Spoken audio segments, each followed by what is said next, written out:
చేసుకుని దానికి ఒక రెస్పెక్ట్ ఇవ్వాలి. అది ఇవ్వనప్పుడు లెక్క మారుద్దిరా నా కొడక.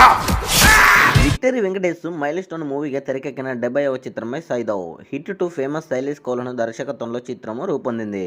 యాక్షన్ థ్రిల్లర్గా తెరకెక్కుతున్న ఈ చిత్రంలో రుహానీ శర్మ, శ్రద్ధ శ్రీనాథ్తో అండ్రియా జెర్మియా కీలక పాత్రలో నటించారు. నేడు జనవరి 13వ తేదీన సంక్రాంతి కానుకగా సైదవ్ చిత్రము గ్రాండ్గా రిలీజ్ అవుతోంది. ఇలాంటి యాక్షన్ థ్రిల్లర్ చిత్రాలలో వెంకీ నటించడం చాలా అరుదు. యాక్షన్తో పాటు వెంకీ అలవోకంగా పండించగలిగే ఎమోషన్ సెంటిమెంట్ను కూడా ఈ చిత్రంలో ప్రాధాన్యతగా ఉంది. ఆల్రెడీ యూఎస్ఏ ప్రీమియర్ షోలు ప్రారంభమైన నేపథ్యంలో ఈ సినిమాకు ఎలాంటి రెస్పాన్స్ వస్తుందా అనేది మనము చూద్దామనుకుంటే, ఈ చిత్రము 1:40 నిమిషంల నిడివిడితో ఉంది. చంద్ర ప్రస్తుత క్రైమ్ పెట్టే సన్నివేశంలోనే ఈ చిత్రం మొదలవుతుంది.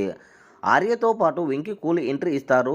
నవాజుద్దీన్ ఎంట్రీ సన్నివేశాల తర్వాత వెంకటేష్ కూతురిగా నటిస్తున్న బేబీ సారా పరిచయం జరుగుతుంది. శ్రద్ధ శ్రీనాథ్ కూడా ఎంట్రీ ఇస్తుంది. ఇంతలో షాకింగ్ ట్విస్ట్ వస్తుంది.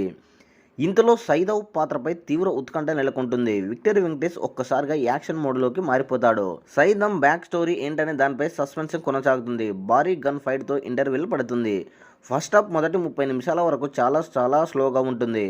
ఆ తర్వాత వెంకీ యాక్షన్ మొదలు పెట్టిన తర్వాత కాస్త పీకాప్ అందుకుంటుంది.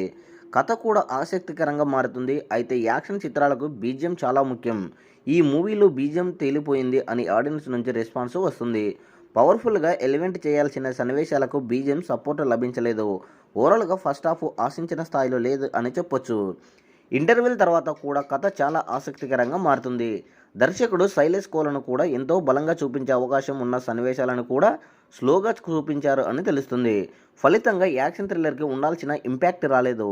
యాక్షన్ ఎపిసోడ్లో వెంకీ పర్ఫార్మెన్స్ నెవర్ బిఫోర్ అనే చెప్పాలి. కథలో మెయిన్ పాయింట్ చాలా బలంగా ఉంటుంది. కానీ చుట్టూ అద్భుతమైన సన్నివేశాలు రాబట్టుకునే అవకాశం కూడా ఉంది. అయితే అది జరగలేదు.